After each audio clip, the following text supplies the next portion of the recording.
आप लोगों से अगर मैं बात करूं विधायक वंदना के काम को लेकर, क्या लगता है कि साफ सफाई को, शौचालय को लेकर क्या व्यवस्था यहाँ पर नजर आती है? सारे काम करवाए उसने, क्या क्या काम करवाए? सफाई करवाई है और स्कूल अच्छे हुए।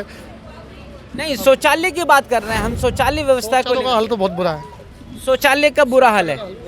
ठीक है, दिल्ली के अंदर स्कूल अच्छे हैं, वो सब बात है, लेकिन हम आपके इस इलाके की अगर हम बात करते हैं शौचालय को लेकर, यहाँ तो आती नहीं है वो, विधायक आती नहीं है, शुरू में आई है बस। शुरू में आई है। हाँ, अब नहीं आती। और शौचालय की व्यवस्था कैसी? जब तक पैसे लगते थे, जब तक साफ सुथरा था, जब से फ्री किया ना, जब से बुरा हाल। हाँ, ये बड़ा बात कही आपने कि जब पैसा हम दिया करते थे तो सफाई हम हक से करवा भी लिया करते थे, लेकिन अब जब से फ्री हो गया है तो बोलने का भी हक खत्म सा हो गया है और बुरा हाल ना है। पानी होता, सीटें टूटी पड़ी है, बुरा हाल है, बहुत ज्यादा बुरा हाल है। बुरा हाल है। हाँ, और एक और सवाल ये कि शौचालय की क्या और जरूरत नहीं लगती है कि इतनी बड़ी आबादी में कितना ये शौचालय जो पूरा करेगा? कम से कम 2 और होनी चाहिए। 2 शौचालय और होने चाहिए। अभी जैसे सूरज जी ने बताया कि पीछे 72 सीट का शौचालय है, वो अगर बन जाता तो शायद पूरा पड़ जाता। वहाँ भी बुरा हाल है जी। नहीं, लेकिन वो अभी बना भी नहीं ना, चालू नहीं हुआ ना। पार्क में है कितने, 6 सारे बने हुए हैं। वो बंद पड़े हैं। अगर वो बन जाएं, 72 सीट का शौचालय बन जाएगा तो कितना आराम मिलेगा? सुधार हो जाएगा काफी। हो जाता है ना, लेकिन उस पर ध्यान नहीं दिया गया। बिल्कुल भी नहीं। यही सवाल है कि इसके अलावा अगर आप लोगों का भी शौचालय व्यवस्था के लिए कहाँ जाते हैं आप लोग? अब यहीं आते कहाँ जाएंगे? सफाई कैसी है शौचालय की? बेकार है जी। बेकार है। इसको लेकर कभी शिकायत वगैरह करना नहीं होता? विधायक को शिकायत करो हो? अरे कई बार बोला भाई, पहले कह रहा था भाई के पैसे देते थे तो होता था काम, अब पैसे नहीं दिले, फ्री कर दी, तो वो मर्जी का काम है उसकी। उसकी मर्जी का काम है, तो इसलिए वो सुनना नहीं सुनना उसका मन है। हाँ, तो इसको लेकर विधायक को शिकायत नहीं करते आप? ये बोला कई बार प्रधानों को, अपने कितने बार बोले हम। कई बार बोल लिया है, लेकिन अब चुनाव का वक्त है, अब वो आ रही है इलाके में वोट मांगने के लिए, तो कुछ कहोगे नहीं उनको? कहेंगे क्यों नहीं कहेंगे, आएंगे तो बोलेंगे। आएंगे तो बोलेंगे। वैसे अभी तक कितनी बार आई हैं? पहले आती थी, अभी तो बीच में कम हो गया। अब नहीं आ रही हैं। अब चुनाव का वक्त है तो शायद अब आएंगी। अब आएंगी। मैं अपने दर्शकों को बताना चाहता हूँ, यहाँ पर मौजूद लोगों से हमने बात करी है, सबसे बड़ी समस्या जो यहाँ की हम देख रहे हैं, इतनी बड़ी आबादी में शौचालय की व्यवस्था है, जो कि एक बुनियादी ज़रूरी, एक पहली प्राथमिक सुविधा होनी चाहिए, लेकिन उसके बावजूद भी एक जन सुविधा शौचालय की व्यवस्था अच्छी नहीं हो पाई है। और 3 बार की विधायक हैं वंदना कुमारी, और उसके बावजूद भी डूसुप की तरफ से भी कोई शौचालय की पहल ऐसी नहीं नज़र आ रही है।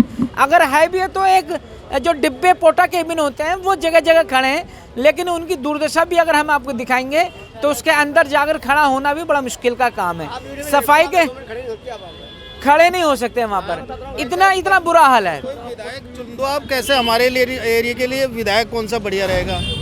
अब सवाल यह है कि लोग ये खड़ा कर रहे हैं कि विधायक वंदना कुमारी ने काम नहीं किया है, तो अब काम करवाने के लिए क्या विधायक बदलने की ज़रूरत महसूस होती है?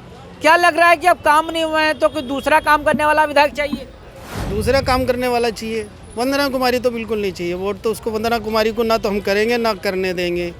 हम जैसे भी लोगों के हाथ जोड़ेंगे, पैर पकड़ेंगे, लेकिन वंदना कुमारी को वोट नहीं करने देंगे, क्योंकि जो हमें उसने 15 साल में हमारी दुर्गति करी है ना, हमारी जनता की, हमारी माता बहनों की, जो हमारे परिवार का उसने नुकसान किया है।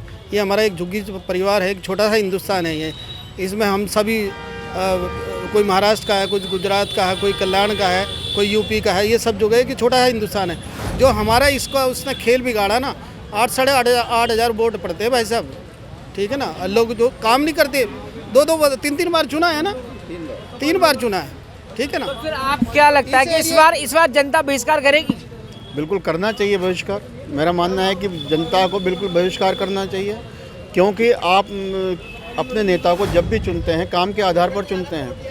आप किसी से गलती एक बार हो सकती है, 2 बार वो जानबूझ के की जाती है, इन्होंने तो 3 बार की है। आप ये लगा लो कि हमने इतनी अपेक्षाएं रखी थी कि भाई नया कोई आएगा तो हमारे लिए काम करेगा, लेकिन जो हमारा 40 साल पहले हाल था वही आज के समय में है। आप मुद्दों को देख लीजिए, जब कांग्रेस ने अपनी सरकार बनाना चाहिए तो उस समय उन्होंने मुद्दा उठाया था जहाँ झुग्गी वहाँ मकान का, लेकिन हुआ क्या कि शीला दीक्षित ने 43,000 फ्लैट बना दिए, उन्होंने किसी को फ्लैट नहीं दिया। दिल्ली सरकार जब शीला दीक्षित की थी उन्होंने किसी को फ्लैट नहीं दिया। उसके बाद केजरीवाल जी जब सत्ता में आए तो उन्होंने सत्ता में आने से पहले ही घोषणा की कि जहाँ झुग्गी वहाँ मकान दिए जाएंगे।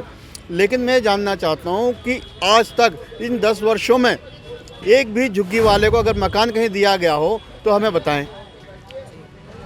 मैं अपने दर्शकों को बताना चाहता हूं कि सवाल बहुत सारे हैं अरविंद केजरीवाल आप पार्टी से। अब सवाल यह है कि इलाके की बुनियादी समस्या पे बात करते हैं कि शौचालय की समस्या प्राथमिकता पे नज़र आ रही है, और इसके अलावा पानी की और सफाई की भी बात करते हैं, और उसके अलावा बिजली की बात करते हैं। तो सुविधाएं दिल्ली सरकार स्तर पर है, लेकिन यहाँ पर कहीं ना कहीं इन चीज़ों का अभाव नज़र आ रहा है। मेरे साथ जुड़े रहने के लिए हेडलाइंस लाइव न्यूज़ से मोहम्मद रफ़ी की यह खास रिपोर्ट।